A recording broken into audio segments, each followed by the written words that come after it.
Hello students, welcome to Lakshya Coaching Classes. I am Tanish Agarwal, your chemistry गुरुजी। आज हम पढ़ने वाले हैं एक बहुत ही इंटरेस्टिंग सब्जेक्ट के बारे में, that is known as chemistry. Class 12 के टॉपिक से स्टार्ट करेंगे, लेकिन उससे पहले हम ये जान लेते हैं कि केमिस्ट्री क्या है, क्यों पढ़ी जाती है और उसकी ब्रांचेस क्या क्या है। देखिए, ऐसा नहीं है कि केमिस्ट्री आप लोग पहली बार पढ़ रहे हैं। केमिस्ट्री आप लोग 9th क्लास में भी पढ़ चुके हैं, 10th में भी पढ़ चुके हैं और 11th के तो क्या कहने, 11th में तो 10th से बहुत ही ज्यादा हाई हो जाता है लेवल, एटम्स, मॉलिक्यूल्स, जाने क्या क्या। लेकिन आज हम सबसे पहले जिस चीज के बारे में पढ़ेंगे दैट इज केमिस्ट्री, कि केमिस्ट्री होती क्या है। देखो, केमिस्ट्री पढ़ते तो बहुत टाइम से आ रहे हैं, लेकिन कभी हमें यही नहीं पता चला कि हमने केमिस्ट्री पढ़ी क्यों है, केमिस्ट्री क्या है, हमारी लाइफ में उसका रोल क्या है। अगर हमें यही नहीं पता होगा कि केमिस्ट्री हम पढ़ क्यों रहे हैं, तो पढ़ने में इंटरेस्ट भी कैसा आएगा। तो चलो, आज मेरा जो पहला सवाल है वो है आप लोगों से, व्हाट इज केमिस्ट्री। चलो बताइए, कोई आंसर दे सकता है इसका? अगर नहीं दे पा रहे हो तो कोई बात नहीं, मैं आंसर करता हूं। हमारे लिए केमिस्ट्री सब कुछ है, सब कुछ। हमारे जब भी हम किसी सब्सटेंस के बारे में पढ़ते हैं कि किसी भी सब्सटेंस का फॉर्मेशन के बाद उसका एक फॉर्म से दूसरी फॉर्म में आना, यही हमारे लिए क्या है, केमिस्ट्री। आप देखो आपके आसपास क्या नहीं है केमिस्ट्री में। आप लोग केमिस्ट्री में किस किस बारे में पढ़ते हैं? सेल के बारे में, एटम्स के बारे में, मॉलिक्यूल्स के बारे में। ये हमारी बेसिक्स होते हैं केमिस्ट्री के। क्या है ये सेल्स, एटम्स और मॉलिक्यूल्स? क्यों जरूरत पड़ रही है इनकी? अगर आप देखें बायोलॉजी, फिजिक्स, हर चीज में तो केमिस्ट्री है। आप बायोलॉजी में क्या पढ़ते हो? सेल किस चीज से बना है? एटम से। किसके atoms? Sulphur, oxygen, carbon, nitrogen, hydrogen और पता नहीं क्या क्या। सही बात है, 12th में आ गए हो, इतना तो पता ही होगा आप लोगों को। फिजिक्स पढ़ते हो, फिजिक्स में क्या पढ़ते हो? Atoms, nucleus, electron, proton, neutron. कहां से आए? केमिस्ट्री से। हमारी केमिस्ट्री हमारे लिए वो सब्जेक्ट है जो हमारे हर सब्जेक्ट का बेस बनाता है। स्टिल हम लोगों को इसको पढ़ने में बहुत ही जोर आता है। क्यों? क्योंकि इस सब्जेक्ट का बेसिक ही आप लोगों को समझ में नहीं आ पाता है कि हम केमिस्ट्री पढ़ क्यों रहे। तो सबसे पहले जब भी केमिस्ट्री पढ़ने बैठे तो हमारा वाई क्लियर होना चाहिए, that why are we reading chemistry. Chemistry is the science of making of products, changing of product and making new substances from existing products. Understood? तो अब हमारी दूसरी बात, वेयर इज केमिस्ट्री? कहां है केमिस्ट्री? आपके आसपास में सब मुझसे यही पूछते हैं कि सर केमिस्ट्री कहां है। तो देखो, केमिस्ट्री कहां नहीं है। डेली लाइफ में क्या यूज करते हो? सेल्स में क्या है? केमिकल्स, जिनसे क्या प्रोड्यूस हो रही है? इलेक्ट्रिसिटी। क्या आ गई? केमिस्ट्री। घर में सामान आता है, किसका आता है? प्लास्टिक्स का। हाँ, टूथब्रश यूज करते हो, प्लास्टिक। जग यूज कर रहे हैं, प्लास्टिक। आज की डेट में हमारे पास मोस्ट ऑफ द सामान किस चीज का है? प्लास्टिक। और प्लास्टिक भी किससे बना है? कार्बन। कार्बन भी क्या है? केमिस्ट्री का सबसे इंटीग्रल पार्ट है। और बताइए, केमिस्ट्री में हमारे और क्या हो सकता है? कॉस्मेटिक्स। कॉस्मेटिक्स आज के टाइम में हम इतने सारे प्रोडक्ट्स यूज करते हैं, इतनी जगह यूज करते हैं कि हमें ही नहीं पता हो। ये सब भी किसके कारण है? केमिस्ट्री। चलो, ये तो हो गई बहुत सिंपल लेवल पे। थोड़ी हाई लेवल पे बात करें, रॉकेट फ्यूल। रॉकेट फ्यूल तो बहुत ही एडवांस चीज है। किसका बना है? ये बना है हाइड्रोजन और ऑक्सीजन से। That is also a part of chemistry. Chemistry में जितने एलिमेंट्स पढ़ रहे हो सब इंपॉर्टेंट है। गोल्ड, सिल्वर, कॉपर, क्या नहीं है?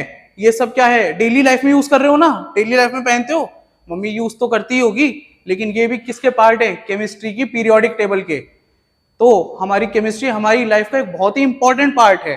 अब आप लोगों की नॉलेज में थोड़ा सा और एडिशन करते हुए हम बताना चाहेंगे कि ये जो हमारे पास केमिस्ट्री है, इसकी ब्रांचेस कौन कौन सी है। सबसे पहली ब्रांच आती है हमारे फार्मा केमिस्ट्री की। फार्मा केमिस्ट्री, ये तो पहली बार सुना है। क्यों? क्योंकि 11th 12th में हमें क्या पढ़ाते हैं? हमें तीन ही चीजें पढ़ाते हैं सर। पहली पढ़ा देते हैं हमें इनऑर्गेनिक, दूसरी हमें पढ़ा देते हैं ऑर्गेनिक, और तीसरी हमें पढ़ा देते हैं फिजिकल। सही बात है भाई, ये तीनों तो बहुत इंपॉर्टेंट है, लेकिन इन्हीं के सब डिविजन्स है, सब पार्ट्स है बेटा। जिनको हम लोग केमिस्ट्री में डेली लाइफ में पढ़ रहे हैं और हमें पता भी नहीं है। अच्छा एक बात बताओ, डेली दूध तो लेने जाते होगे, अरे यार दही शक्कर कुछ तो लाते होगे, इतने बड़े हो गए हो। ये सब क्या है? Analytical chemistry. घर में रसना जूस कुछ तो बनता होगा, आप लोग क्या करते हो? रसना जूस जो भी कुछ बनाते हो उसमें वाटर का लेवल, शुगर लेवल, जो भी हमने सब्सटेंस डाला, चाहे वो रसना है या कोई भी सब्सटेंस है, रूह अफ़ज़ा है, इसका लेवल इक्वल रखते हो। क्या है ये सब? एनालिटिकल केमिस्ट्री ही तो है। और आज इसी एनालिटिकल केमिस्ट्री का एक इंटीग्रल पार्ट, फर्स्ट पार्ट हमारा चैप्टर नंबर 1 सॉल्यूशंस है, जिससे हम आज शुरू करने वाले हैं। तो here is your chapter 1 of class 12th solutions. देखो सॉल्यूशंस ऐसा नहीं है कि आप लोगों के लिए कुछ नया है। सॉल्यूशंस आप लोगों ने 9th क्लास में भी पढ़ा था। 9th क्लास में भी सॉल्यूट क्या होता है, सॉल्वेंट क्या होता है, सब कुछ पढ़ के आए हो, वेट बाय वेट सब कुछ। लेकिन 9 से 10, 10 से 11, और पहली बात तो इसके बीच में अगर 10th के बोर्ड्स, तो हमारे दिमाग से सब कुछ साफ हो जाता है। तो आज हम ये मानते हैं कि हमें सॉल्यूशंस में कुछ भी नहीं आता, इसीलिए हम सॉल्यूशंस को उस लेवल से स्टार्ट करेंगे जहां से आप लोगों को सब कुछ आ जाएगा। और आई बेट यू, अगर आपने इस लेक्चर को ढंग से देखा और इस लेक्चर को एक बार भी कॉन्सेंट्रेट होकर समझा, तो दोबारा कभी सॉल्यूशंस नहीं भूलोगे। बहुत बेसिक सी बात है बेटा, सॉल्यूशन बहुत बेसिक साइंस है हमारी केमिस्ट्री की। सॉल्यूशन क्या है? दो चीजों का मिक्सचर। अभी तक तो यही समझ में आता है। अब इस मिक्सचर को हमने किस किस पार्ट में क्लासिफाई करा है, कैसे कैसे क्लासिफाई करा है, किन किन टर्म्स पे जाके हम इसको यूज करते हैं, डेली लाइफ में कहां काम में आ रहा है, ये सब हमारे किस में हम कवर करेंगे? सॉल्यूशंस के अंदर। सो चलिए हमारी नेक्स्ट स्लाइड से स्टार्ट करते हैं। सबसे पहली बात इंट्रोडक्शन। चैप्टर में क्या पढ़ने वाले हैं भाई? देखो चैप्टर बहुत ही सिंपल है। चैप्टर में सबसे पहले हम क्या पढ़ने वाले हैं? सॉल्यूशंस के बारे में, कि सॉल्यूशन क्या होता है, कितने टाइप के सॉल्यूशंस होते हैं। थोड़ी सा आपके लिए कलर चेंज करके बताते हैं। Expressing concentration of solution. अब देखो जहां बात आई कंसंट्रेशन की, क्या होता है कंसंट्रेशन? क्या होता क्या है कंसंट्रेशन? कंसंट्रेशन सुनते आए हो, अरे वो ध्यान लगाने वाला कंसंट्रेशन नहीं। कंसंट्रेशन का मतलब होता है अमाउंट। कंसंट्रेशन का सिंपलेस्ट मतलब क्या हो सकता है? किसी चीज में हमारा कितना अमाउंट है। हम जब किसी चीज को कहते हैं कि इस चीज का कंसंट्रेटेड अमाउंट बनाना है, तो कंसंट्रेशन का क्या मतलब हुआ? कि आपने कोई एक बहुत बड़ा सब्सटेंस लिया, उस बड़े सब्सटेंस में एक पर्टिकुलर सब्सटेंस कितना ज्यादा प्रेजेंट है, वही हमारे लिए क्या हो जाता है? Concentration of solution. ठीक है, नहीं समझ में आया? दूध लिया, पानी डाला, गर्म करने से पहले डालते हो ना, तो अब ये एक मिक्सचर बन चुका है जिसमें क्या है? मिल्क है, सेकंड क्या है? वाटर है। अब मिल्क एंड वाटर में कंसंट्रेशन मिल्क का क्या है, यही निकालने के लिए तो हम क्या यूज करते हैं? सॉल्यूशन पढ़ते हैं और कंसंट्रेशन टर्म्स को यूज करते हैं। अगला क्या है? सोल्यूबिलिटी। देखो तुम्हें भी पता है कि हर चीज में, मतलब हर एक सब्सटेंस बी सब्सटेंस में सोल्यूबल नहीं होता। मिट्टी को पानी में मिला के देख लो, है क्या सोल्यूबल? है तो देख लो, नहीं है। हर चीज दूसरे सब्सटेंस में मिक्स नहीं होती। कभी ऑयल को वाटर में मिक्स होते हुए देखा है? नहीं ना। क्यों? क्योंकि उनमें सोल्यूबिलिटी नहीं है। सोल्यूबिलिटी का मतलब ही क्या होता है? कि जब दो चीजें आपस में क्या हो जाए? मिक्स हो जाए। अब मिक्स कैसे होती है? किन किन टर्म? अरे यार कोई तो फैक्टर होगा ना मिक्स करने के लिए। ऐसे थोड़ी है कुछ ए उठाया बी उठाया डाल दिया मिक्स हो गया। केमिस्ट्री ऐसे काम नहीं करती बेटा। इसको सोल्यूबिलिटी रूल्स होते हैं, जिससे हमें ये पता चले कि कौन सा सब्सटेंस किस सब्सटेंस में मिक्स होगा, किस लेवल पे जाके मिक्स होगा, हमें कितना मिक्स करना पड़ेगा, और कितनी हमें डेली लाइफ में क्या होती है? जरूरत होती है। अगला है वेपर प्रेशर। भैया पहली बार नाम सुन रहे हैं ये, तो वेपर प्रेशर तो कोई नई चीज आ गई। अब वेपर प्रेशर तो ऐसे हो जाता है, तुम्हारे सर पे भी प्रेशर है और एक वेपर प्रेशर है, तो जो तुम्हारे सर का प्रेशर है उसको कम करते हुए समझते हैं कि वेपर प्रेशर क्या होता है। वेपर प्रेशर होता है कि जब तुम्हारे पास क्या है? एक छोटा सा बीकर है, इस बीकर के अंदर ऊपर से इसको मैंने क्या कर दिया? क्लोज कर दिया। क्लोज करने के बाद नीचे क्या फिल कर दिया? वाटर। और नीचे से हमने क्या दे दिया? थोड़ा सा इग्निशन दे दिया। देखो ड्राइंग की मजाक कोई नहीं उड़ाएगा, मेरी बहुत अच्छी है। अब इसको इग्निशन देते हुए हमने क्या करा? यहाँ पे इस वाटर के वेपर बन गए। अब ये जो वेपर्स है ये अपने ही वाटर पे क्या एक्सर्ट कर रहे हैं? प्रेशर एक्सर्ट कर रहे हैं। That is known as vapour pressure. एक बार में समझने की चीज थी, लाइफ लॉन्ग याद आएगी, लाइफ लॉन्ग यूज करोगे। कैसे? थोड़ा और ध्यान, मतलब डेली लाइफ का एग्जांपल लेके समझते हैं। प्रेशर कुकर तो सबके घर में होगा, सीटी लगते हुए सबने देखा होगा। होता क्या है? मैंने कुकर लिया, पानी डाला, गैस पे चलाया, थोड़ी देर बाद क्या होता है? सीटी लगती है। मतलब उसमें से जितना पानी था वो किस में कन्वर्ट हो गया? वेपर में। और वेपर्स क्या हो गए, उस कुकर से बाहर आ गए, उस प्रेशर कुकर से बाहर आ गए। लेकिन अगर वो उस प्रेशर कुकर से बाहर नहीं आते तो क्या होता, वो वेपर्स जो अंदर वाटर है ना उसी के ऊपर क्या एक्सर्ट करते, प्रेशर एक्सर्ट करते।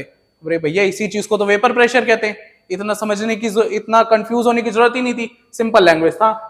अगला क्या है, आइडियल और नॉन आइडियल सॉल्यूशंस। देखो आइडियल हमारे लिए एक सिचुएशन होती है, हमारे लिए हर चीज एक आइडियल है और एक चीज नॉन आइडियल है। मान लीजिए आपको आपके टीचर ने कोई काम दिया, आपको कहा है ये काम आज ही करके लाना है। अगर आप ये काम आज करके लाते हो तो आप एक आइडियल स्टूडेंट हो, लेकिन अगर आप ये काम आज की आज में नहीं करते हो तो आप एक नॉन आइडियल स्टूडेंट हो। दैट मीन्स कि हमारे लिए आइडियल की क्या है, कुछ हम कह सकते हैं कि रूल्स सेट है। अगर इन रूल्स में जो भी सोल्यूशन आएगा मेरे लिए वो आइडियल है, मेरे लिए क्या पूरी केमिस्ट्री के लिए वो आइडियल है, और जो भी इनके अंदर नहीं आएगा वो हमारे लिए क्या हो जाता है, नॉन आइडियल हो जाता है। As simple as that. मैंने 4 रूल्स कहे कि एक स्टूडेंट को टीचर को ओबे करना चाहिए, एक स्टूडेंट को हमेशा नीट एंड क्लीन यूनिफॉर्म में होना चाहिए, एक स्टूडेंट को कभी भी क्लास में किसी से भी इनडिसिप्लिन नहीं करना चाहिए, एक स्टूडेंट को अपने स्टडीज और अपने पेरेंट्स की तरफ रिस्पेक्टफुल होना चाहिए। मैंने क्या कहा, ये 3 मेरे रूल्स हैं, ये 4 मेरे रूल्स हैं, 3 से 4 रूल्स मैंने बनाए। मैंने कहा जो भी स्टूडेंट इनको फॉलो करेगा वो मेरे लिए क्या है, आइडियल स्टूडेंट, और जो भी इनको फॉलो नहीं करेगा वो क्या है, नॉन आइडियल स्टूडेंट। देखो अब I know because you have learned in class 11th that no gas is in ideal situation. True यार, एक स्टूडेंट पे तुम इतनी सारी जिम्मेदारी दे दोगे थोड़ी ना बच्चा निभा पाएगा। चलो हमने मान लिया कि वो सब कुछ करेगा, लेकिन क्लास में फ्रेंड्स तो होंगे, उनके साथ मस्ती तो करेगा, अगर मस्ती करेगा तो नॉन आइडियल हो गया। लेकिन इसी चीज को ध्यान में रखते हुए हमारी केमिस्ट्री क्या कहती है कि हमारे पास कोई भी सोल्यूशन या कोई भी गैस आइडियल तो नहीं है, लेकिन अगर वो कुछ रूल्स में से मैक्सिमम रूल्स को फॉलो करती है तो वो क्या है, आइडियल है बेटा। अगर तुम 4 में से 3 भी रूल मानोगे ना तो मेरे लिए तुम एक आइडियल स्टूडेंट हो। परसेंटेज की बात कर लेते हैं, क्लास में जब मार्क्स कम आते हैं तो घर पे जाके क्या कहते हो कि मम्मी टॉपर के भी 80 आए थे। मम्मी क्या कहती है कि टॉपर तो कुएं में गिरेगा, तुम भी गिरोगे। क्यों? क्योंकि मम्मी के लिए आइडियल की सिचुएशन अलग है, हमारे लिए अलग है। हमने आइडियल किसको माना, टॉपर को, उसके कितने है 80, तो हम खुद को उसके पर्सपेक्टिव में सोचेंगे। मम्मी के लिए आइडियल क्या है 90, हाँ मम्मी किस में सोचेगी कि 90 आने चाहिए, दूसरे के क्या रहे हमें मतलब नहीं है। यही काम कौन कर रहा है, हमारा सोल्यूशन। लेकिन हमारा सोल्यूशन इस बार में थोड़ा सा अच्छा है, वो सबको आइडियल नॉन आइडियल में नहीं तोलता। कॉलिगेटिव प्रॉपर्टीज, ये बहुत सही बात है। कॉलिगेटिव प्रॉपर्टीज होती है ऐसी प्रॉपर्टीज जो नंबर ऑफ सॉल्यूट पे डिपेंड करती है। जैसे कि आपके पास एक छोटा सा टब है, इस टब में क्या भरा हुआ है, वाटर भरा हुआ है H2O। इस H2O में आपने थोड़ा सा डाला NaCl। NaCl का अमाउंट अपन ले लेते हैं बेटा 30 ग्राम, बहुत ज्यादा नहीं बहुत कम नहीं, 30 ग्राम। अब इस 30 ग्राम के बेस पे मैंने जो जो प्रॉपर्टीज बनाई वो सारी प्रॉपर्टीज मेरे लिए क्या हुई है, बताओ क्या हुई है, कॉलिगेटिव प्रॉपर्टी। ठीक है, कॉलिगेटिव प्रॉपर्टी बता देता हूं इससे पहले कि तुम लोग हल्ला करो। कौन कौन सी कॉलिगेटिव प्रॉपर्टी होती है, कौन सी हमें पढ़नी होती है। ठीक है, कॉलिगेटिव प्रॉपर्टीज होती है 4। पहली होती है RLVP, that is relative lowering in vapour pressure. के वेपर प्रेशर है, सही बात, वेपर प्रेशर समझ में आया, नहीं समझ में आया तो रिकॉल करो, 5 मिनट पहले जाओ थोड़ा सा समझो। वेपर प्रेशर क्या हो रहा है, कम हो रहा है। क्यों कम हो रहा है, सॉल्यूट के कारण कम हो रहा है। देखो पानी तो भाप बनाएगा, पानी के वेपर्स तो फॉर्म होंगे ही होंगे, लेकिन उस पानी के साथ जो सब्सटेंस डाला है क्या श्योर हो उसके भी वेपर्स फॉर्म होंगे। कभी नमक के वेपर्स फॉर्म होते हुए देखें क्या, पानी में नमक डालो उसको बॉईल करो, कौन बॉईल हो जाएगा, वाटर, नमक कहां रह जाएगा, वहीं का वहीं। तो वेपर्स फॉर्म हुए क्या, नहीं हुए ना। इसी चीज को कहते हैं relative lowering in vapour pressure, कि वेपर प्रेशर तब कम हो जाए जब एक्चुअल में हमने उसमें क्या डाल दिया, एक सॉल्यूट डाल दिया। इस चीज को किसने बताया, वेपर प्रेशर ऑफ सॉल्यूशन में कवर होगा उसमें, ये टेंशन मत लो, ये टॉपिक हम 2 बार पढ़ते हैं। अगली होती है EBP, elevation in boiling point. कभी भी देखा है कि हमने कोई एक सब वाटर लिया, वाटर का बॉइलिंग पॉइंट होता है 100 डिग्री सेल्सियस, 373 केल्विन, बहुत जल्दी बॉईल हो जाता है। लेकिन इसी वाटर के साथ कुछ और डाल दिया, बॉईल होने में क्या होता है, टाइम लगने लग जाता है, एलिवेशन इन बॉइलिंग पॉइंट। आया समझ में? नहीं आया तो खुद सोचो कि जब पानी को गर्म करते हैं तो बहुत जल्दी गर्म होता है, लेकिन पानी के साथ कुछ और डाल दिया तो वो गर्म होने में ही टाइम लगने लग जाता है। क्यों क्यों लग रहा है टाइम? क्योंकि अब आप सिर्फ वाटर गर्म नहीं कर रहे हो, you are not boiling a solvent, you are boiling a solution. और सोल्यूशन का बॉइलिंग पॉइंट कम भी हो सकता है, ज्यादा भी हो सकता है, लेकिन वो ज्यादा क्यों हो रहा है उसी को हम किस में पढ़ते हैं, EBP, elevation in boiling point में। Third, depression in freezing point. Freezing point क्या होता है बेटा? किसी भी चीज के जमने का टाइम या फिर उसके जमने का टेम्परेचर। कोई भी चीज फ्रीज होना कब स्टार्ट हो जाता है? At 0 degree celsius. Sorry, water 0 degree celsius पे होता है, सब कुछ 0 डिग्री पे नहीं होता। कुछ ऐसे टेम्परेचर्स होते हैं जो माइनस डिग्री में भी जाके क्या होते हैं, बताओ क्या होते हैं? फ्रीज होते हैं। हर चीज ऐसे नहीं है 0 डिग्री पे आती क्या बन गई, बर्फ बन गई। 0 डिग्री से कम टेम्परेचर भी लग जाता है, उसी के लिए क्या पढ़ते हैं? Depression in freezing point. और लास्ट होता है ऑस्मोसिस। अब ये तो ऐसा है कि मैंने बताया तो फिर तुमने 9th में क्या ही पढ़ा, लेकिन फिर भी सुन लो। ऑस्मोसिस का मतलब होता है जब भी कोई चीज अपनी हायर कंसंट्रेशन से लोअर कंसंट्रेशन, मतलब ऐसे पॉइंट से जहां पे उसका अमाउंट बहुत ज्यादा है, ऐसे पॉइंट पे जा रहा है जहां उसका अमाउंट बहुत कम है, उसी चीज को हम क्या कहते हैं? ऑस्मोसिस कहते हैं। ऑस्मोसिस देखा है डेली लाइफ में? नहीं देखा? याद दिलाऊं, एक लो बाउल, उसमें भरो पानी, पानी के अंदर 4 या 5 रेजिन्स डालो। क्या रेजिन्स क्या होते हैं बताओ? नहीं आता? ये किशमिश, इन्हीं को कहते हैं रेजिन्स। किशमिश डालोगे क्या होगा? अभी किशमिश पतले पतले से हैं, उनके अंदर पानी है? नहीं है, लेकिन किशमिश के बाहर तो पानी है जिस बाउल में उसको रखा। तो अब सारा का सारा पानी किस में चला जाएगा? किशमिश में। और किशमिश क्या हो जाएगी? स्वेल कर जाएगी, फूल जाएगी। इसी चीज को हम क्या कहते हैं? ऑस्मोसिस। अच्छा, यही ऑस्मोसिस होता है जो तुम्हारे घर के आरओ में चल रहा होता है, रिवर्स ऑस्मोसिस। घर के आरओ में जो पानी होता है ना, वो इसी ऑस्मोसिस प्रोसेस से आता है।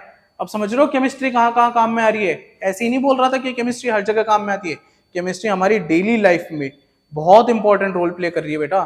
तुम जो बैक्टीरिया, जो भी दही कर्ड खा रहे हो, कर्ड किससे बनता है? दूध से। दूध में क्या डाला जाता है? इतना सा लैक्टोबैसिलस, LAB, बायोलॉजी में पढ़ोगे LAB के बारे में। लैक्टोबैसिलस एक बैक्टीरिया होता है, गुड बैक्टीरिया।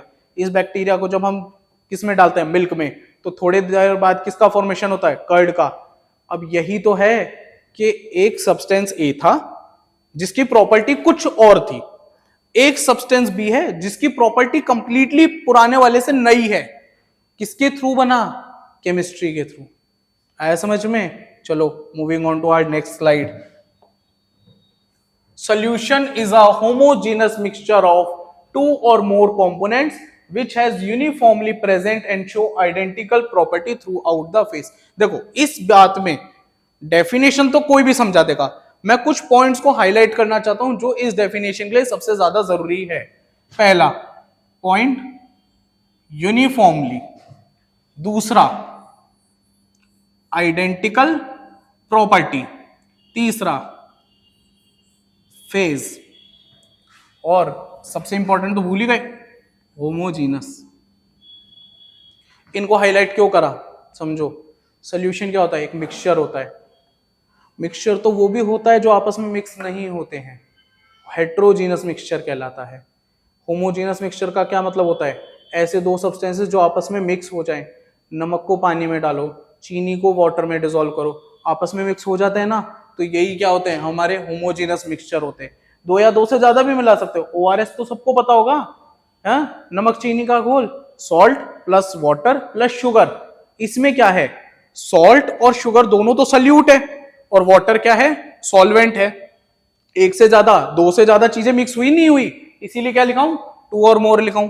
उसके बाद क्या लिखा है? यूनिफॉर्मली। यूनिफॉर्मली का क्या मतलब होता है? जब तुम अच्छे से किसी चीज को मिक्स कर देते हो तो उसमें सॉल्यूट पार्टिकल नहीं दिखाई देते। जैसे कि एक ट्रांसपेरेंट ग्लास लो, उसमें थोड़ा सा वाटर भरो, एक स्पून डाल लो NaCl का, या एक स्पून डाल लो शुगर का, मिक्स करो। मिक्स कर, थोड़ी देर मिक्स करते रहो। मिक्स करने के बाद क्या देखोगे कि पूरे के पूरे जो वाटर सब्सटेंस था उसके अंदर तुम्हें चीनी का एक दाना या नमक का एक दाना भी नहीं दिखेगा। क्यों नहीं दिखेगा? यूनिफॉर्मली मिक्स हो जाता है। और लास्ट में क्या है? Identical property. ऐसा थोड़ी है कि ऊपर ऊपर का जो सरफेस था वो तो मीठा लग रहा था, नीचे आते ही सोर हो गया और उसके नीचे बिटर हो गया। यूनिफॉर्मली मिक्स कैसा होगा? स्वीट टेस्ट होगा ना उसका। भाई तुम लोग कोई भी कोल्ड ड्रिंक या कुछ भी पीते हो तो यूनिफॉर्मली उसका टेस्ट कैसा होता है? एक जैसा होता है। ऐसे थोड़ी कि ऊपर ऊपर थोड़ा स्पाइसी था, नीचे स्वीट हो गया। उसी को हम क्या कहते हैं? Uniform identical property. और फेज क्या होता है? फेज का मतलब होता है सॉलिड, लिक्विड, गैस, बात खत्म। जब मैंने कहा कि ये एक फेज में होगा तो या तो ये पूरा मिलाने के बाद लिक्विड होगा, पूरा मिलाने के बाद गैस होगा, या पूरा मिलाने के बाद क्या होगा? सॉलिड होगा। क्या यहां तक आप लोगों के सारी बातें समझ में आई? अगर कोई बात आपको लग रहा है कि अभी भी समझ में नहीं आई है, you can go back and read it once more. क्योंकि बेटा देखो, हम आगे मूव करें उससे पहले आप लोगों का यह समझना जरूरी है कि हमने जो अभी तक पढ़ा है उससे हमारी क्लैरिटी आनी चाहिए। जब आप अपने सब्जेक्ट का बेसिक बनाते हो, जब आप किसी भी लेक्चर को देखते हैं, तो सबसे इंपॉर्टेंट पार्ट ये होता है कि हम उस लेक्चर को फ्रॉम द स्टार्टिंग समझते हुए चलें, क्योंकि इस लेक्चर को बीच में देखने से कोई सेंस बनेगा नहीं। समझ में आ रही है? जब आप स्टार्टिंग से पढ़ोगे तो आपको पहले केमिस्ट्री समझ में आएगी, जब केमिस्ट्री समझ में आएगी तो सॉल्यूशन अपने आप समझ में आने लग जाएगा। चलिए moving on to our next slide, that is types of solution. भाई बहुत इंटरेस्टिंग टॉपिक है, मेरे को तो बहुत पसंद है सबसे ज्यादा।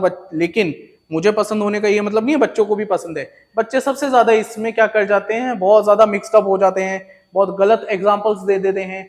ऐसे गलत एग्जांपल देने की जरूरत ही नहीं है, बहुत सिंपल से एग्जांपल्स होते हैं। आप देखिए मैंने क्या लिखा है, सबसे पहला सॉलिड सॉल्यूशन। सॉलिड सॉल्यूशन का मतलब क्या है कि जो मेरा फाइनल जो कुछ बनेगा वो कौन सी स्टेट में रहेगा? सॉलिड स्टेट में रहेगा। पहला क्या है? सॉल्यूट, दूसरा क्या है? सॉल्वेंट। अच्छा एक चीज तो रह गई, सॉल्यूट सॉल्वेंट क्या होते हैं? पुरानी स्लाइड पे चल के देखें एक बार, यहां आ जाओ। ये रहा सॉल्यूट और ये रहा सॉल्वेंट। सॉल्यूट और सॉल्वेंट क्या होते हैं? Substance which is lesser in quantity is known as solute, substance which is more in quantity is known as solvent. Hindi में समझते हैं, जो सब्सटेंस हमारे पास कम अमाउंट में होगा वो हमारे लिए क्या होगा? सॉल्यूट होगा। जो सब्सटेंस हमारे लिए ज्यादा अमाउंट में होगा वो क्या होगा? हमारे लिए सॉल्वेंट होगा। लेकिन एक बात और है बेटा, हर बार यही हमारी डेफिनेशन हो ये जरूरी नहीं है। इसको एक बहुत ही छोटे से एग्जांपल से समझाता हूं, ध्यान से समझिएगा। आपके पास मैंने एक पूरा का पूरा बॉटल दे रखा है, ठीक है? इस बॉटल का मैं मान लेता हूं कि बॉटल 500 ml की है, ठीक है? 500 ml का बॉटल है, टिल टॉप तक मैंने इसको पानी से भरा हुआ है। यहां तक बात समझ में आई? 500 ml वाटर है, पूरा भरा हुआ है। मैंने क्या किया? 1 टीस्पून इसमें क्या ले लिया? शुगर। 1 टीस्पून इसमें क्या ले लिया? शुगर। तो आपने शुगर डाला, शुगर टीस्पून मतलब कितना होगा? मैक्सिमम आप वैल्यू लगाओ, ग्राम्स में ही ले लेते अपन। ग्राम में कितनी वैल्यू होगी? 2 से 3 ग्राम। Lesser in quantity water, more in quantity solution. आ गई बात समझ? Simple example. अब एग्जांपल को कर दो उल्टा। अब तुमने 500 ml शुगर वाटर नहीं लिया है, 500 ग्राम्स क्या लिया है? शुगर, ठीक है? मतलब अब मेरे पास एक बॉटल है जो पूरी की पूरी किससे भरी हुई है? शुगर से भरी हुई है। अब मैंने 1 टीस्पून शुगर नहीं लिया है, मैंने 1 टीस्पून क्या लिया है? H2O, that is water. मतलब इसको ऐसे समझो कि पूरा का पूरा मेरे पास ग्लास में क्या भरा हुआ है? चीनी भरी हुई है। मैंने 1 चम्मच पानी लिया और उसके ऊपर डाल दिया। अब मैंने जो डेफिनेशन पढ़ाई उसके हिसाब से बताओ, सॉल्यूट क्या हुआ, सॉल्वेंट क्या हुआ? मुझे पता है आधे से ज्यादा बच्चे अभी भी यही कहेंगे कि सर आपने जो डेफिनेशन पढ़ाई उसमें क्या था? ज्यादा क्वांटिटी में जो होता है वो सॉल्वेंट है और जो कम क्वांटिटी में होता है वो सॉल्यूट है। तो ज्यादा क्वांटिटी में कौन है? शुगर। कम क्वांटिटी में कौन है? वाटर। तो सॉल्वेंट कौन हो गया? शुगर। गलत। एक चीज है जो हमारी एनसीईआरटी और बहुत सारी बुक्स कहती है, दैट H2O, दैट मीन्स क्या होता है? H2O water. Water is an universal solvent. Water is an universal solvent. भाई तुम्हारे पास 2 बूंद ही पानी हो लेकिन वो ही हमेशा क्या रहेगा? सॉल्वेंट रहेगा। वाटर के अलावा जितने भी कंपाउंड्स है सब पे ये डेफिनेशन लागू होगी, लेकिन एक वाटर है जिसपे ये डेफिनेशन लागू नहीं होगी, वो यूनिवर्सल सॉल्वेंट है और रहेगा। चलिए आगे बात करते हैं। सल्यूट सॉल्वेंट समझ में आ गए। चलो, कम अमाउंट में जो होगा वो सल्यूट, ज्यादा अमाउंट में जो होगा वो सॉल्वेंट। सॉलिड और सॉलिड मिलके क्या बनाते हैं? अलॉय। अलॉय तो पता होंगे, घर में यूज करते हो इतने सारे, स्टील वगैरह सब कुछ, ये हमारे क्या हो जाते हैं? Solid solute. सॉलिड सॉलिड का क्या हो जाता है? सॉल्यूशन हो जाता है।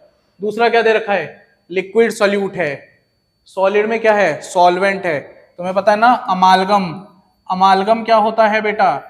एक ऐसा टूथपेस्ट लाइक सब्सटेंस होता है जिसका टेक्सचर टूथपेस्ट लाइक होता है, बहुत ही जेली लाइक सब्सटेंस होता है। अमालगम of Hg with sodium.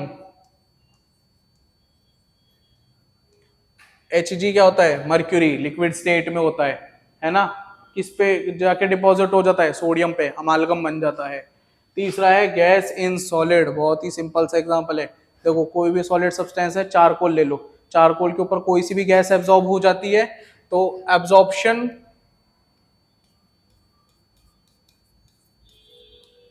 Of gas on charcoal.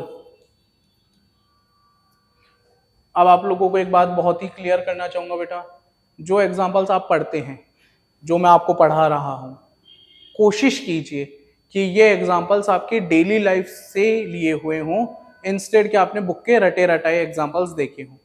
NCERT में एग्जांपल्स अलग होते हैं, मेरे एग्जांपल एनसीईआरटी से अलग है। क्यों? क्योंकि मैं आपको डेली लाइफ से कनेक्ट करता हुआ कोई एग्जांपल देना ज्यादा प्रेफर करता हूं, जिससे वो एग्जांपल हमें याद रहे। एनसीईआरटी में कॉम्प्लेक्स एग्जांपल्स हैं, सही है, गलत नहीं है, लेकिन एग्जांपल हम रियल लाइफ से भी ले सकते हैं। सॉलिड इन लिक्विड क्या हो सकता है? अरे यार तुम घर पे बनाते नहीं हो क्या? NaCl solution. NaCl सॉल्यूशन क्या हुआ? सॉल्ट सॉल्यूशन हुआ, ब्राइन सॉल्यूशन हुआ। Liquid in liquid, liquid liquid क्या हुआ? दो लिक्विड्स को मिक्स कर दिया। देखो अब कुछ बच्चों को बहुत हंसी आएगी, alcohol in water.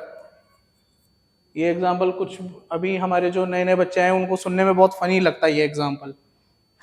Gas in liquid. अब ध्यान से समझिए, सल्यूट क्या है? जिसका अमाउंट कम है। सॉल्वेंट क्या है? जिसका अमाउंट ज्यादा है। आप जो घर पे कार्बोनेटेड ड्रिंक्स पीते हैं बेटा,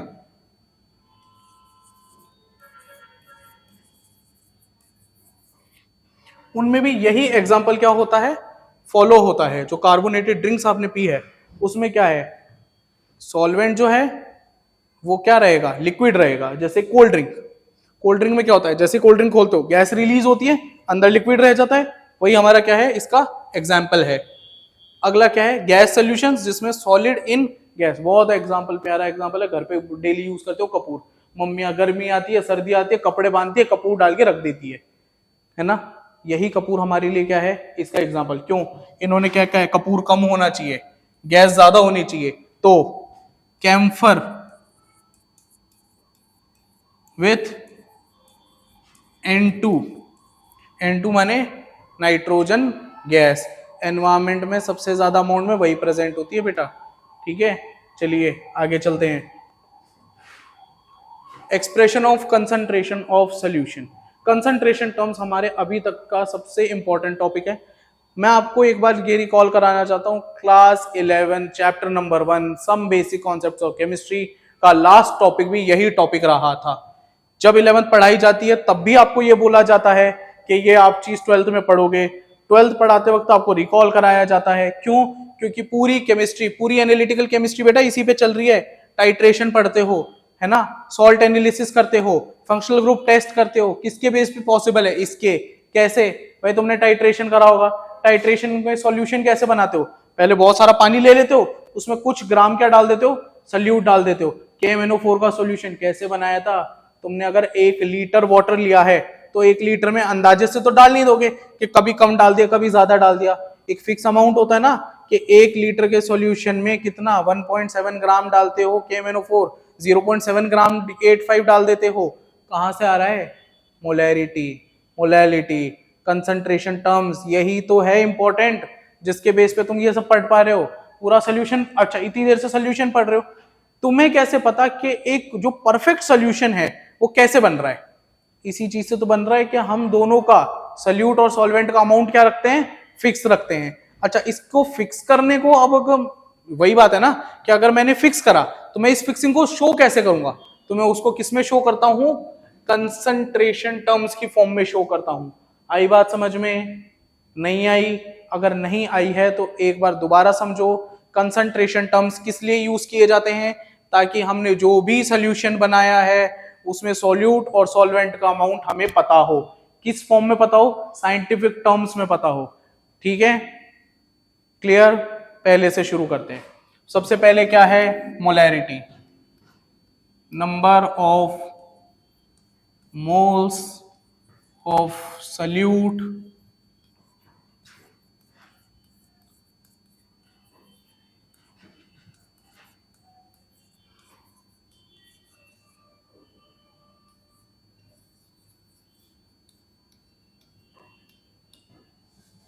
number of moles of solute dissolved in 1 litre of solution.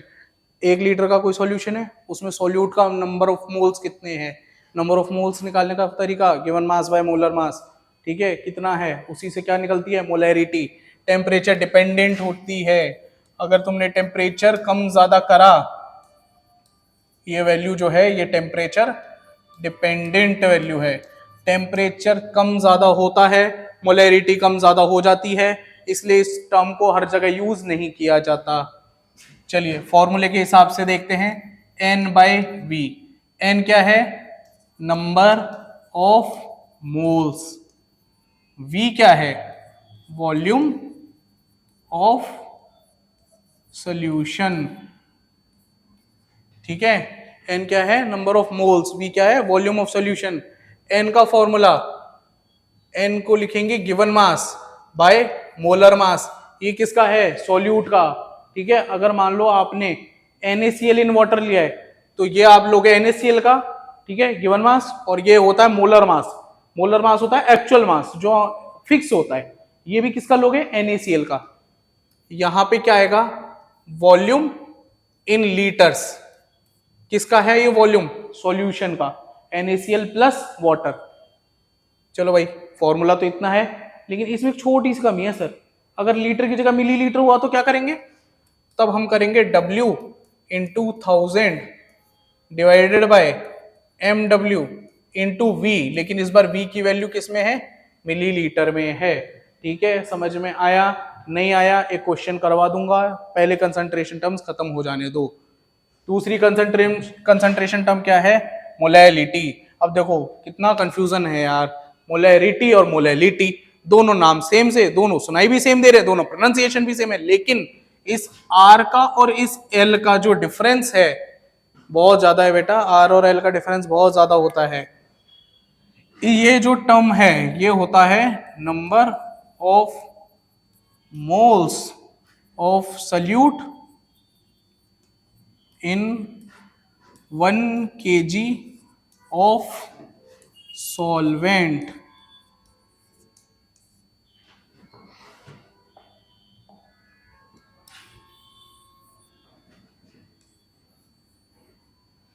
Difference समझ में आ रहा होगा, डिफरेंस आंखों के सामने दिख रहा होगा, नहीं दिख रहा है हाईलाइट करा है, ध्यान से समझो। वो सॉल्यूशन है, उसमें सॉल्यूट सॉल्वेंट दोनों मिक्स्ड है, ये सिर्फ सॉल्वेंट है, इसमें सॉल्यूट का कोई लेना देना नहीं है। पानी का अगर मास दे रखा है तो पानी का ही मास लोगे, उसमें पानी के साथ जो भी दे रखा होगा उसका मास आएगा। ध्यान से रट लेना इस बात को, इसमें मैक्सिमम गलतियां होती है बच्चों से। और मैक्सिमम गलतियां क्यों होती है, क्योंकि आप लोग कोई वही नहीं रखते कि डिफरेंस हमने रखा है या डिफरेंस हमने पढ़ा है। डिफरेंस रखना है, डिफरेंस पढ़ना नहीं है, डिफरेंस रखना भी है, क्वेश्चन करते वक्त भी ध्यान रखना है। चलिए आगे बढ़ते हैं। Number of moles of solute in 1 kg of solvent, same formula लगेगा, N बाय M इन kg। क्या है, N क्या है, हो गया, वापस बता रहा हूं, नंबर ऑफ मोल्स, ये क्या हो गया, मास ऑफ सॉल्वेंट। समझ में आया, मास ऑफ सॉल्वेंट। चलो फॉर्मूले को आगे स्प्रेड करते हैं। W बाय mw, वापस मास किसका आ गया, kg में आ गया। किस में कन्वर्ट करूंगा भाई, जब लीटर को मिली लीटर में करूंगा, तो kg को ग्राम में करूंगा नहीं करूंगा, W upon mw into mass किस में आया, ग्राम्स में, डिवाइडेड बाय ऊपर की तरफ 1000। साफ सीधा सिंपल फॉर्मूला। अच्छा एक क्वेश्चन है, बहुत कॉमन क्वेश्चन है, बोर्ड में भी आया है और बोर्ड में आने के अलावा 11th में भी पूछा जाता है। Why do we prefer molality over molarity, मतलब मैं इस स्मॉल m को कंसंट्रेशन टर्म्स में इस कैपिटल M के ऊपर क्यों प्रेफर करता हूं। मेरे को अगर मान लो मेरे को किसी को टर्म निकाल के देनी है, मुझे किसी को कंसंट्रेशन बतानी है, तो मैं ये क्यों यूज करूंगा, ये यूज क्यों नहीं कर पा रहा हूं। सवाल तुम्हारे बोर्ड पे तुम्हारे सामने लिखा हुआ है, ये पढ़ो। टेम्परेचर डिपेंडेंट, हमारे पास वैल्यू क्या है कि ये जो हमारी मोलैरिटी है ये टेम्परेचर डिपेंडेंट वैल्यू है। टेम्परेचर डिपेंडेंट होने का क्या मतलब है कि यहां पर ये टेम्परेचर बदला तो ये भी बदल जाएगा। वैल्यू में क्या आ सकता है, डिफरेंस आ सकता है, लेकिन मोलैलिटी क्या है, टेम्परेचर इंडिपेंडेंट वैल्यू है, इसको कोई मतलब नहीं है टेम्परेचर क्या है, ठंडा गर्म कम ज्यादा कुछ भी नहीं, सीधा जो आंसर है वो कांस्टेंट रहेगा। बात आई समझ में, ठीक है। अगला कंसंट्रेशन टर्म नॉर्मैलिटी, मोलैरिटी का भाई नॉर्मैलिटी। अब इसका आंसर क्या बनता है, number of gram equivalent in 1 litre of solution. अरे सर ये तो मोलैरिटी जैसा सुनाई दे रहा है, नॉर्मैलिटी में ग्राम इक्विवेलेंट क्या आ गया, ग्राम इक्विवेलेंट लगाना जरूरी था, नॉर्मैलिटी ही निकाल के दोगे, मोलैरिटी से काम नहीं चलाओगे। अरे भैया अभी तो बताया मोलैरिटी टेम्परेचर डिपेंडेंट थी, निकाल दोगे तो क्या होगा, हाँ हो गया अपना काम, नहीं चलेगा मोलैरिटी, नॉर्मैलिटी चलेगा। नहीं विश्वास, अपनी लैब मैनुअल उठाओ 12th की लैब मैनुअल उठाइए, पन्ने पलटिए, लास्ट एक कॉलम आता है जहां पे आप प्रैक्टिकल लिखना शुरू करते हो, उससे पहले आपको सॉल्यूशंस बनाने के तरीके बता रखे हैं। क्या बता रखा है कि इतना इतना ग्राम आपको HCl किस में डिसॉल्व करना है, पानी में, या इतना इतना ग्राम आपको कोई भी सॉल्ट MgSO4 किस में डिसॉल्व करना है, पानी में। 1 लीटर के सोल्यूशन के अंदर बेटा आपको कुछ ग्राम की ही वैल्यू डिसॉल्व करनी होती है। जब आप उसको पढ़ लोगे ना तो उसके आगे लिखा होगा इससे 5n, दोबारा सुनो, 5n 4n 2n या फिर कोई 0.5n n वैल्यू मिलेगी। क्या है n वैल्यू, नॉर्मैलिटी। क्यों पढ़ रहा हूं नॉर्मैलिटी, सोल्यूशन की तो बात करनी है। तुमने कहा अच्छा चलो फिर वही बात आ गई कि सर आपने कहा मोलैरिटी यूज नहीं कर सकते क्योंकि टेम्परेचर इंडिपेंडेंट वैल्यू नहीं है, मोलैलिटी यूज कर सकते हैं क्योंकि टेम्परेचर इंडिपेंडेंट वैल्यू है, फिर भी नॉर्मैलिटी पढ़ा रहे हो। नॉर्मैलिटी इसलिए पढ़ा रहा हूं क्योंकि वहां पे मास ऑफ सॉल्वेंट था। फिर तुम्हारी सेम गलती, यहां देखो क्या चाहिए, solution, solution is the key, solution में चाहिए भाई मेरे को तो सोल्यूशन के लिए क्या करूं, नया टर्म निकालना पड़ेगा और अपने को पढ़ना भी पड़ेगा, कोई मुश्किल नहीं है। लास्ट में एक शानदार ट्रिक बता दूंगा, ऐसे याद होगा तुम लोगों को, लेकिन अभी पूरा पढ़ना पड़ेगा भाई। पहले तो ये मिटा देते हैं फालतू चीजें, ये सब पढ़ोगे आराम से, कोई दिक्कत नहीं है। Normality is equals to EQ by volume in litres. EQ क्या है, नंबर ऑफ ग्राम इक्विवेलेंट। अच्छा इसका सिंपल मतलब समझा देता हूं तुम्हारी शांति के लिए। इक्विवेलेंट का मतलब क्या होता है, जो किसी चीज के क्या होता है, बराबर सा होता है, इक्विवेलेंट होता है। ग्राम इक्विवेलेंट का मतलब क्या होता है, जब हम किसी चीज को ग्राम्स में या किलोग्राम्स में किसी दूसरे सब्सटेंस के इक्विवेलेंट बता देते हैं। ठीक है, एक छोटा सा वो आएगा ट्रिक, तब तक वेट करो। वो वॉल्यूम दोबारा नहीं बताऊंगा, वॉल्यूम भाई 2 बार बता चुका। तो EQ का फॉर्मूला क्या होगा, EW बाय MW, नहीं EW बाय V। ठीक है, EW बाय V। अब EW कैसे निकलता है, EW निकालने का तरीका भी वही सेम है, given mass by equivalent mass into 1000 by volume किसमें, मिलीलीटर में। ये हम वॉल्यूम किसमें था, लीटर में। इक्विवेलेंट मास निकाल, ये तो इक्विवेलेंट है, इस इक्विवेलेंट की वेट निकालने का तरीका क्या होगा, W by EW, that is equivalent mass. कुछ चीजें बेटा आपको मैं लिख कर दे रहा हूं इस बार, ताकि आप कंफ्यूज ना हो। M होता है मोलर मास, W होता है जो क्वेश्चन में हमें गिवन होता है, गिवन मास, EW होता है equivalent mass. I hope 11th में आप लोग इन वर्ड से फेमिलियर होंगे, स्टिल नहीं है तो लिख लीजिए, याद कर लीजिए, दोबारा नहीं मिलेगा मौका। EQ होता है इक्विवेलेंट। यहां तक आई गेस आप सबको सब चीजें क्लियर हो गई होंगी। अभी भी एक चीज अटक रही है सर, ये EW कैसे निकाले, मोलर मास तो पता है, सोडियम का 23 होता है, ऑक्सीजन का 16 होता है, कार्बन का 12 होता है, EW कैसे निकालें। तो बेटा अब सुनो, EW निकालने का तरीका, EW का फॉर्मूला होता है molar mass by valency factor. चलो नया टर्म मिल गया, VF किसके बराबर हुआ, वैलेंसी फैक्टर।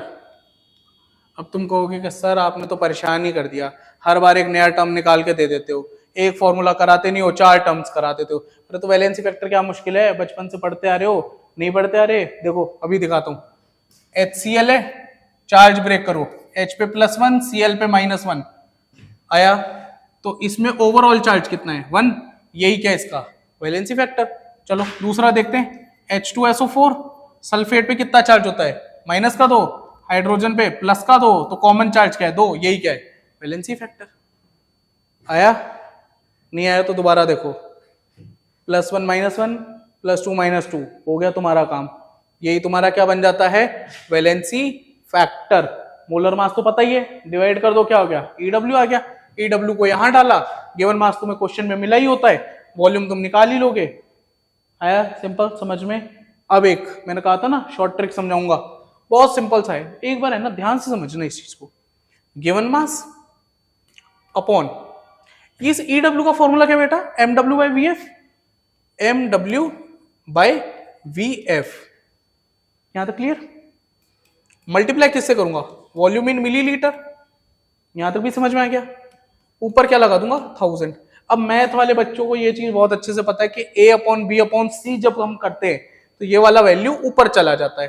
तो फॉर्मूला क्या बना, W/MW इंटू वॉल्यूम किसमें, मिलीलीटर में, इंटू 1000 इंटू VF। फॉर्मूला एक बार ध्यान से देखो। अरे यार सर ये तो मोलैरिटी का फॉर्मूला है। Short trick, N = M into VF। कि भैया अगर कभी नॉर्मेलिटी निकालनी नहीं आए, नहीं घुसे दिमाग में ये फॉर्मूला, 2 बार ट्राई कर लिया, 3 बार ट्राई कर लिया, नहीं आ रहा, क्या करो, मोलैरिटी निकालो, वैलेंसी फैक्टर से मल्टीप्लाई कर दो, तुम्हारी नॉर्मेलिटी निकल के आ गई। ठीक है आगे बढ़ते हैं।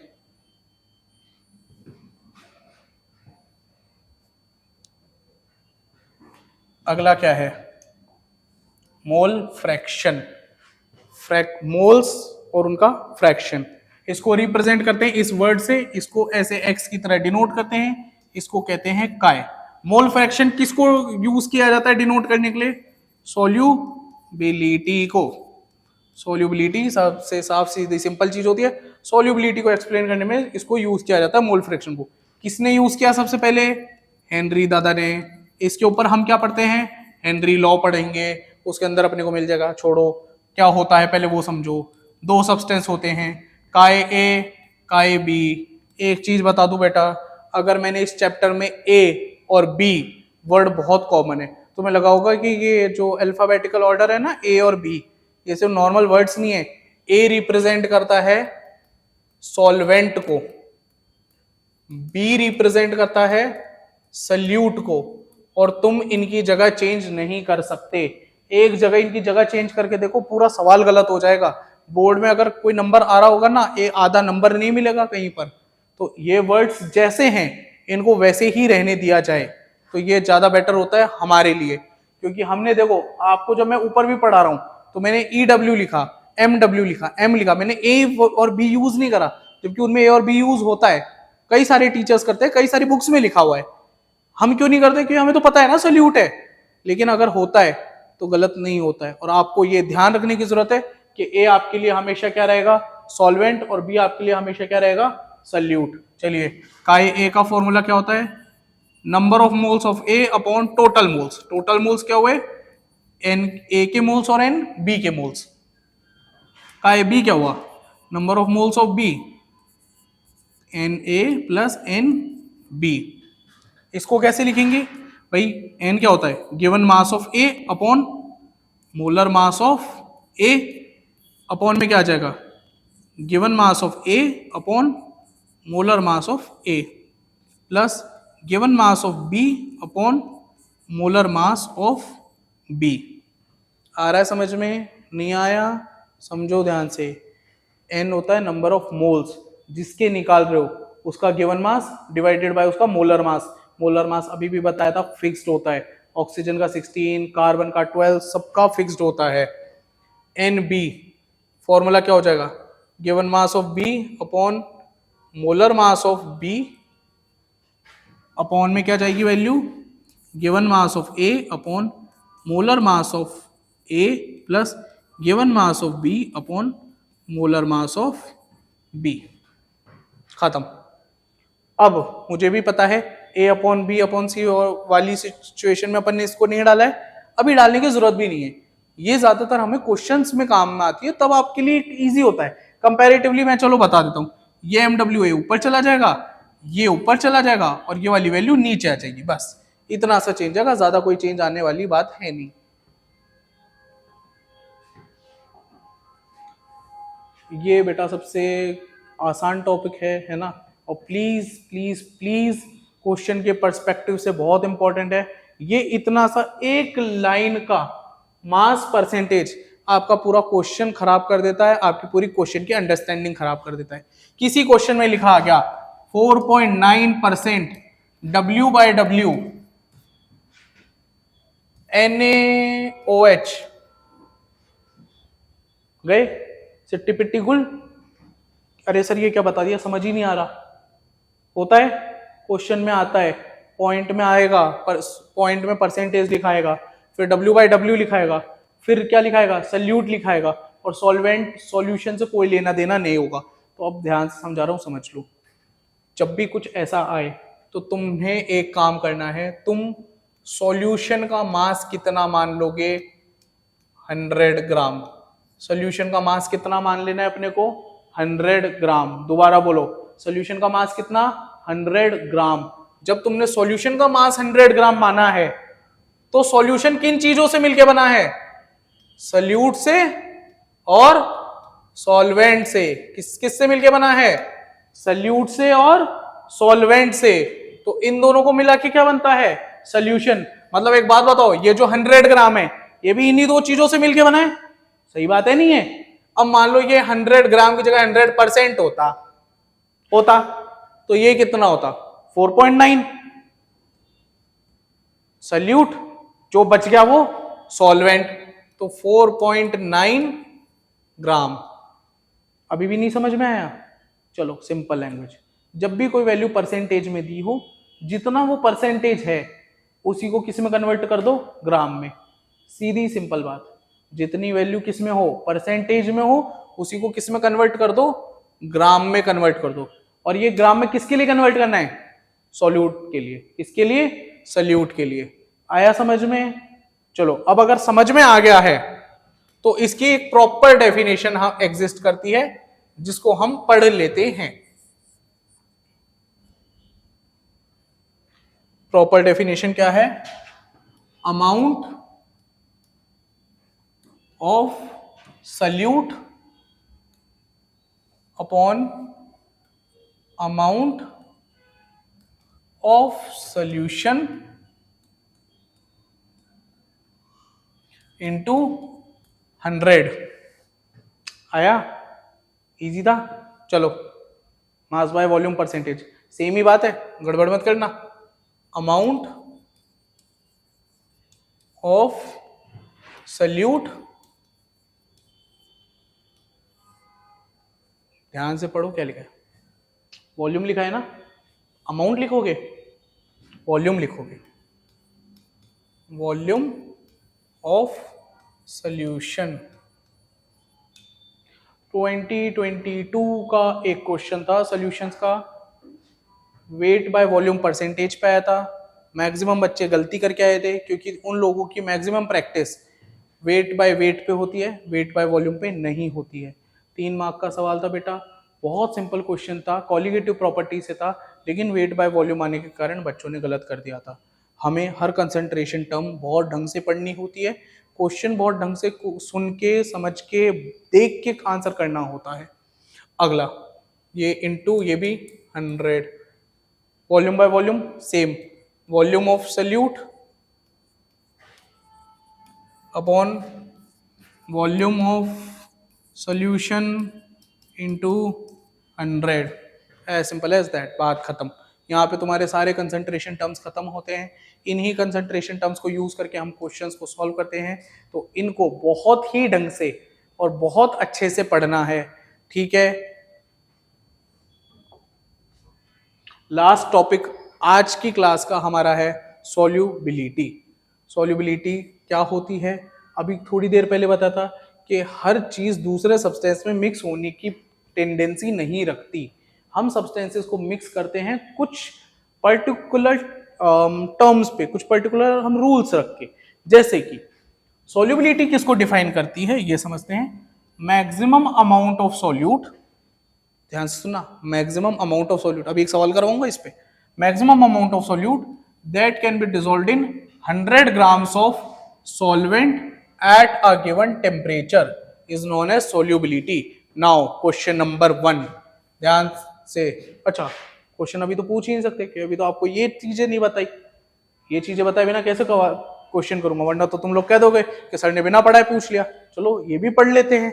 जब एक सॉल्यूशन के अंदर मैं सॉल्यूट को मिक्स ना कर पाऊं एट सेम टेम्परेचर, तब वो कहलाता है सैचुरेटेड सॉल्यूशन। तुमने सॉल्युबिलिटी पे क्या पढ़ा बेटा, maximum, way the maximum amount of solute. जब maximum amount of solute dissolve कर दोगे तो कौन सा सॉल्यूशन बनेगा, सैचुरेटेड। कौन सा बनेगा, सैचुरेटेड। लेकिन अगर इस मैक्सिमम अमाउंट से तुमने 5 ग्राम भी कम करा है तो कौन सा बनेगा, अनसैचुरेटेड। कौन सा बनेगा, अनसैचुरेटेड। अब एक बात और सुनो, मैक्सिमम भर दिया, सैचुरेटेड बन गया। अब इस सैचुरेटेड सॉल्यूशन को एक तुम रखो किसमें, ऐसे बीकर के अंदर रख दिया सैचुरेटेड, इसके नीचे लगा दिया इग्निशन, इग्निशन लगाया तो क्या हुआ, गर्म होना शुरू हुआ। अब और सॉल्यूट डालते जाओ, और सॉल्यूट डालते जाओ। इसकी वैल्यू थी 50 ग्राम्स की, तुमने 100 ग्राम सॉल्यूट और डाल दिया। वैल्यू कितनी थी, 50, मैक्सिमम वैल्यू थी 50 ग्राम्स, तुमने 100 ग्राम और डाल दिया। और जब तक इग्निशन है, जब तक ये फायर पे है, तब तक तुम्हें सॉल्युबिलिटी दिखेगी। तब तक तुम्हें क्या लगेगा कि हाँ मेरा सॉल्यूट पूरी तरीके से मिक्स हो रहा है मेरे सॉल्वेंट में, पानी के अंदर नमक मिक्स हुए जा रहा है, हुए जा रहा है, हुए जा रहा है। क्यों हो रहा है, इग्निशन के कारण। अब इग्निशन रोको, बंद करो इग्निशन, होने दो इसको ठंडा। क्या होगा, जितना तुम्हारा 50 ग्राम्स था सिर्फ यही क्या रहेगा, सॉल्यूबल रहेगा, मतलब इसी का क्या बनेगा, सोल्यूशन बनेगा। बचे हुए जो तुम्हारे 100 ग्राम से ना, जितना भी तुमने एक्स्ट्रा डाला था, वो सारे यहाँ पे, एक सेकंड दूसरा पेन यूज करते हैं तुम्हें समझाने के हिसाब से। यहाँ पे क्रिस्टल्स ऐसे ऐसे ऐसे क्रिस्टल्स की फॉर्म में इकट्ठा हो जाएगा, that is known as unsaturated solution. एक ऐसा सोल्यूशन जिसमें आप सॉल्यूट को डिसॉल्व तो कर सकते हो by increasing temperature, such solutions contain more amount of solute, और ये डिसॉल्व भी होता है, लेकिन बाद में क्या होगा, इसका क्रिस्टलाइजेशन हो जाएगा, क्रिस्टल्स की फॉर्म में वो इकट्ठे हो जाएंगे। चलो अब मैंने सवाल की तो बात करी ही थी, सब पढ़ा दिया। सवाल है, आखिरी सवाल हमारे टॉपिक का, इसको मिटाते हैं, इसी की जगह एक दूसरा डायग्राम बना लेते हैं। देखो ये मेरे पास बीकर है, इसमें 100 ग्राम वाटर है, प्लस मैंने इसमें तुम्हें थोड़ा सा NaCl दिया, NaCl कितना दिया 36 ग्राम्स। यही बीकर है, इसमें वाटर है, लेकिन इसमें अब NaCl पूरी तरीके से मिक्स हो चुका है। चलो ये तो सवाल हुआ नहीं, सवाल पे आते हैं। दोबारा मैंने बी कर दिया, मैंने अब क्या कहा, मैंने इस बार भी 100 ग्राम्स ही वाटर लिया है बेटा, चेंज नहीं करा, लेकिन इस बार NaCl की जो कंसंट्रेशन मेरे पास थी इसको मैंने थोड़ा चेंज किया, इसको मैंने लिया 40 ग्राम्स, समझे। वापस बीकर की हालत देखते हैं, इस बार क्या हुआ है।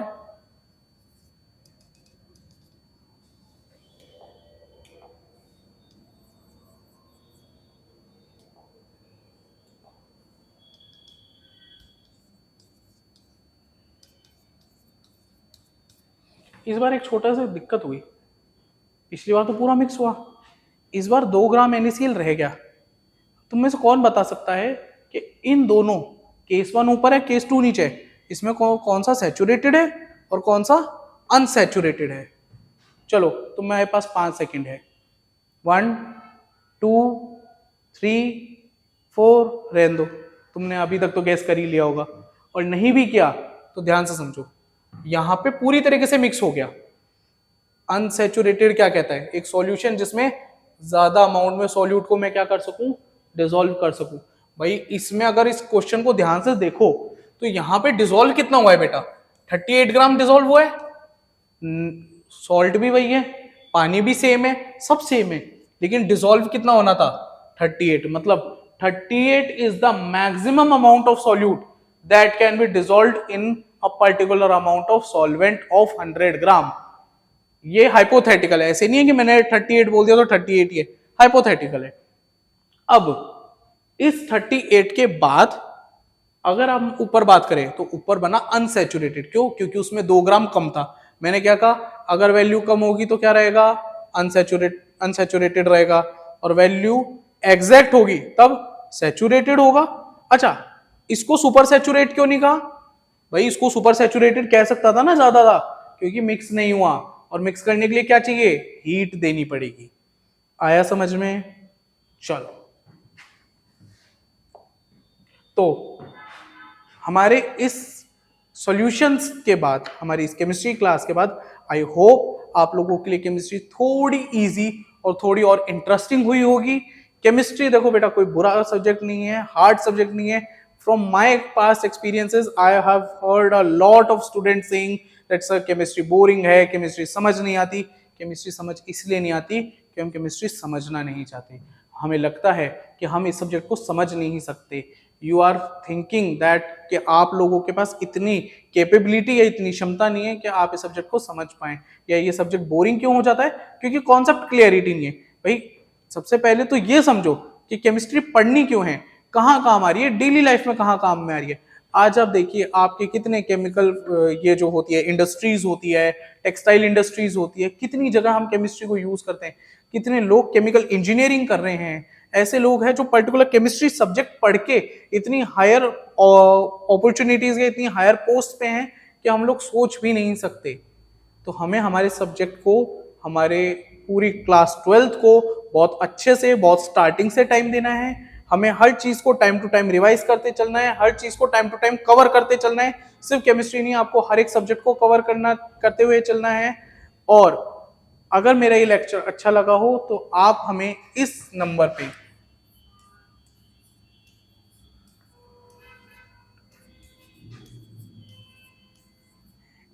पे कॉल करके अपना एक ऑफलाइन डेमो भी बुक कर सकते हैं।